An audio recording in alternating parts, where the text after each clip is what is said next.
Hi guys and gals, today we're gonna talk about the bicep.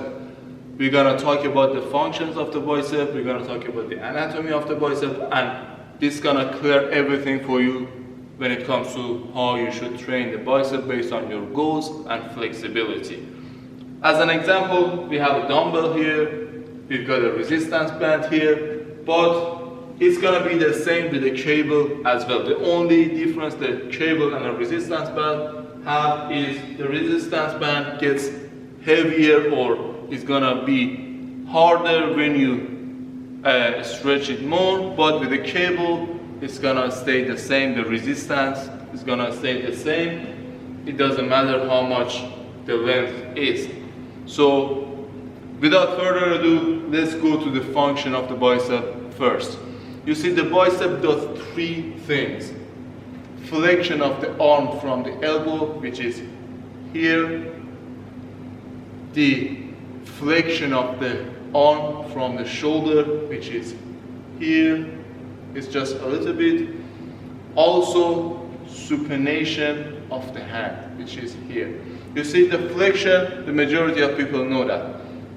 But the supination, as you can see, when I just turn my palm to the ceiling, this gets activated. You can see that it's getting shortened. That means the muscle is getting activated.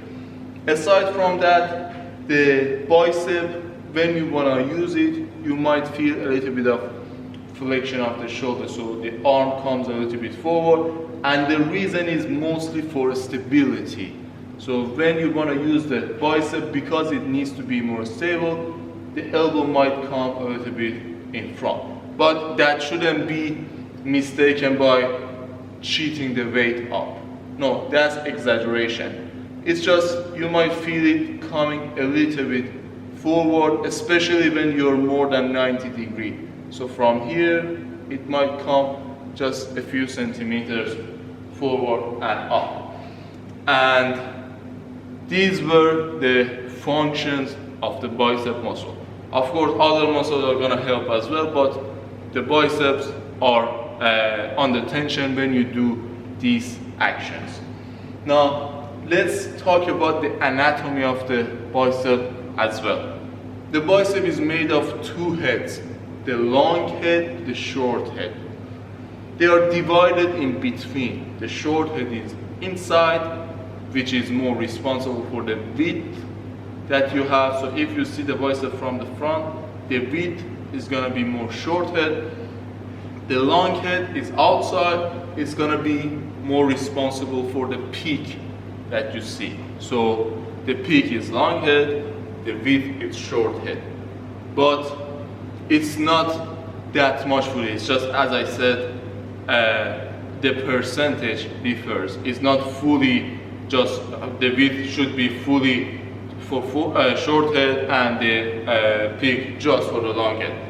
They affect the most on those areas. So your training should be based on those muscles, which part you're training to hit more. Any kind of action that we talk, the three actions are gonna incorporate both heads, but the way you position yourself matters a lot. Let's dive a little bit deeper into the details of the anatomy. You see, although they both come and join the same tendon, inside the parentheses, for majority of people, there are exceptions as well. Of course, and also there are exceptions that have three heads in their bicep, even four heads, but we're talking about the majority.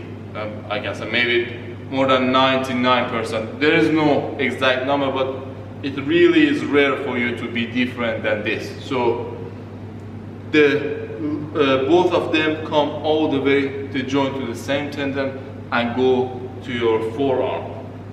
But what happens high is what matters. You see, the long head here comes all the way, comes to a groove which is called bicipital groove, which is in the middle of this bone, the humerus. Comes inside it, so there is a curvature inside your bone. So for example, see, if this is a bone, it's gonna be in the middle of it and go all the way up and attach to the top part of your shoulder joint, which is called supraglenoid tubercle, and that is where it is attached. So it has a curvature when it comes down. For the short head, again, the down is going to be the same. When you come up, it's going to come up and attach to a small tiny bone that comes from your shoulder blade or scapula, and it is a tiny bone that comes outside, which is called the cricoid process, and the short head is attached to that. Aside from that, another muscle is attached to the cricoid process, which is called cricobranchialis. That also comes from here to your humerus or the bicep. That also, the arm. That also kind of helps in flexion of the shoulder when you do this. Position of the muscle, the anatomy of the muscle matters when we want to train. And I'm gonna give you the reason right now. You see, there are three things that you should consider based on your goals and flexibility. Internal, external rotation, abduction, adduction degree. So this is abduction, adduction degree, where you put your arm. This is abduction, this is adduction, with the degrees where you put it compared to your torso. So if this is 0 degree, this is, for example, 90 degree, it depends on the torso. And the third thing is extension and flexion of the shoulder. And I'm talking about keeping a fixed position, not moving it around. Let me give you an example with the weight. You see, as we mentioned, this is internal rotation. When I do the exercise in this manner, compared to this side, it's gonna have some differences. And the thing is, the more I bring it inside from the neutral position, I'm gonna target more the long head. And the reason is the curvature we had is gonna be less, so it's gonna target more here. And the opposite happens when I go from here to here. I'm gonna target more the short head, because this is getting a lot of curve and it's not just in a comfortable position to do the exercise. So the majority of job is done with the short head when you're outside. From the inside, you're gonna hit the body, so there's nothing that you should consider as a risk factor. But when you go outside, make sure you do not overdo it. So do not try to just go all the way. It's just gonna be bad for the shoulder. Make sure when you do the exercise, you do not bring the elbow up. So elbow is fixed, just move the weight. You can bring the elbow a little bit front, as mentioned, because of the third function of the bicep, but make sure it's not moving back. That way you're using a lot of deltoid and other muscles to perform the exercise. The second thing we talked about, the degree of abduction or adduction. For this one, any degree of abduction or adduction that you have should not be done with the weight unless your arm is vertical. So if I'm vertical, for example, let's say I've got a bench under me, so there is some degree of abduction and adduction. If I do this, because the hand is vertical, I can do the exercise. But if I'm straight and my hand is not vertical to the ground, it's a little bit high, holding a dumbbell is just gonna be hard for me, and it's not gonna be tension for the bicep.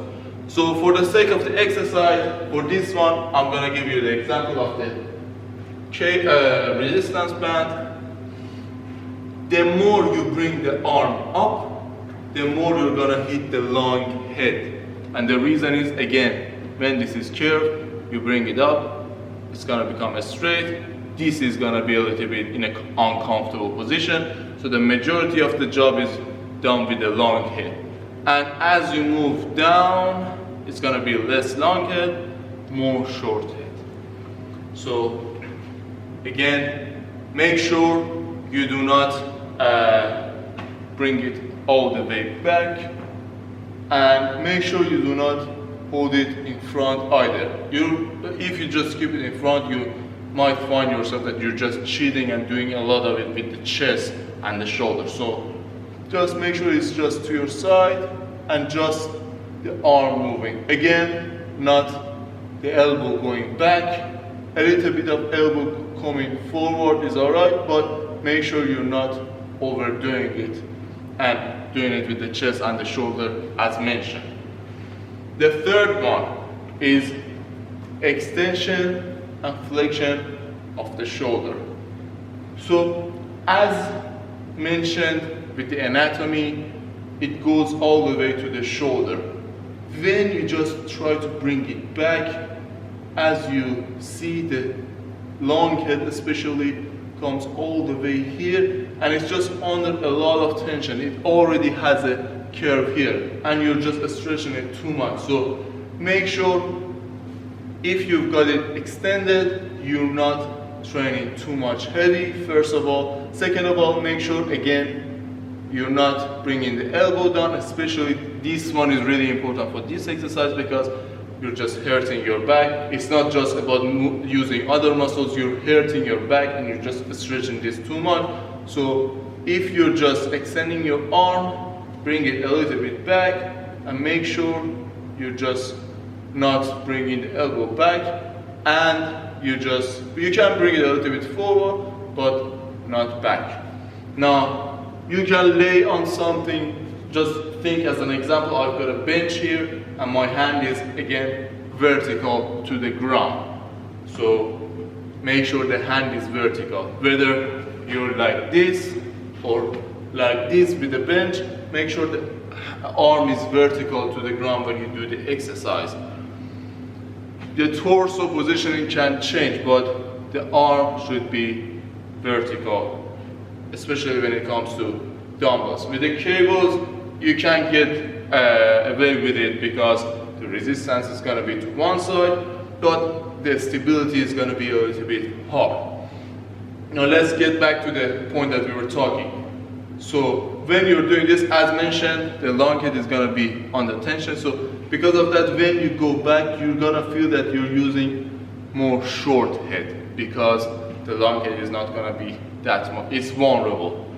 And also, you do not want to go heavy. First of all, you cannot go heavy because of the stretch, and you do not want to go heavy to just stay healthier and do not hurt the shoulder. And the reason, you might say, it's just a lot of risk. Why would I do it with the arm extended on the back? The reason is you're getting a good stretch on your biceps. Although you might not be able to perform heavy, but you're just getting a good stretch on your bicep as long as it's not over exaggerated. So if you're just like this, it's just over exaggeration. And as you bring it forward, you might notice that you're getting stronger, and the reason is you've got the stability. So the third thing that the bicep does, as we mentioned, is gonna flex the shoulder. So if the shoulder is a little bit flexed at the same time, it's going to be a lot more stable and it's going to do the job. Again, make sure you're not doing this. So a little bit, it comes high. And also for this, make sure you're not exaggerating. So do not start the exercise in this position since it might cause inflammation around this area, especially the AC joint. Since, as mentioned, the bicep exercises, they flex the shoulder themselves, so leave some room for the shoulder flexion as well. So, for example, something like this, when I bring it up, it's gonna come a little bit higher. So from 90 degrees, it's gonna come something like 100 degrees. Especially the more flexed you are, the more it's gonna come higher. Now, we talked about the functions of the bicep, we talked about the anatomy, we talked about which part targets which exercise, how you should place yourself. A couple of safety things should be mentioned as well. For internal rotation, you're gonna hit the body, you're not gonna overdo it. But external rotation, as mentioned, do not exaggerate it. For abduction and adduction degree, also make sure the adduction degree, if it's really low, you're gonna hit the body, so you're gonna understand it. But adduction, make sure you keep it below 80 degree at most. So if this is 90 degree, a little bit lower, and that's enough. You do not need to bring it all the way up. That's just bad for the shoulder. And back and front, we also talked about. You can manipulate them as well. So for example, you can have some degree of adduction and abduction, and at the same time have some external rotation as well. But play with it, make sure it's not uncomfortable for you. And I'm not gonna go through them because they are it's just gonna be a long video about mixing them all. Just make sure that you do not exaggerate everything. So not fully back, not fully forward, and I don't know, like this. You should play with them. Anything that's just uncomfortable for you, some of them are just not good and you might feel the pain. So go light, see if something is not good with you. Tell me, I'm gonna make other videos. I'm gonna go through details in my next videos about mixing them as well. But for now, just know that these three things are the main kind of dimensions that you should focus on. Another thing that comes to training the bicep is the diameter of your hand. You see, if I grab this, my diameter is really small. But if I grab this, it doesn't matter how much I squeeze, the diameter is gonna be more. And just know that the less the diameter, the more I'm gonna use bicep. And the wider it goes, it's gonna be more brachialis and brachioradialis. I'm gonna make videos about them, but just know that they are also muscles that come from here to your forearm, and they also help with the flexion of the arm. But aside from that, the more the diameter is, the more you're gonna feel it in your forearm. I'm not saying that they are not using the bicep, but they are, with the more diameter you have, you're gonna use a lot more other synergistic or fixator or muscles that help you to do the exercise, not just by itself. So it's gonna, you might feel that you're gonna be lifting heavier when you just have the diameter more. Also, another thing that comes to the bands, and it's not just for this exercise, it goes with a lot of other exercises. But I've seen it a lot with this exercise. And it's just not for the band, I've seen it with the cables as well. But again, as mentioned, the band gets heavier as you lengthen it. So it's gonna be harder, and I see a lot of people cheating with the band. They come here, and when they're stretching it, they contracting the muscle, they do this. They bring the elbow in. Now this is an exaggeration, but I've seen it a lot of the time, people doing this, bringing the elbow in. You see, when you do this, you're using a lot of chest, you're using a lot of shoulder, and also you're using a lot of coracobrachialis that we talked about. So you're not using the bicep by itself. Although the short head does a little bit of adduction of the arm, the horizontal adduction, and also the normal adduction of the arm, but that is not the main function of the muscle. So make sure the hand is steady, no horizontal adduction, abduction degree, just keep it. If it's here, perform it like this. If it's here, perform it like this. If it's here, perform it like this. But do not change it in the middle. You're just using other muscles to perform the exercise. Chianabalik, make sure if you like the video, you leave your comments and thumbs up below, and tell me if you had any questions.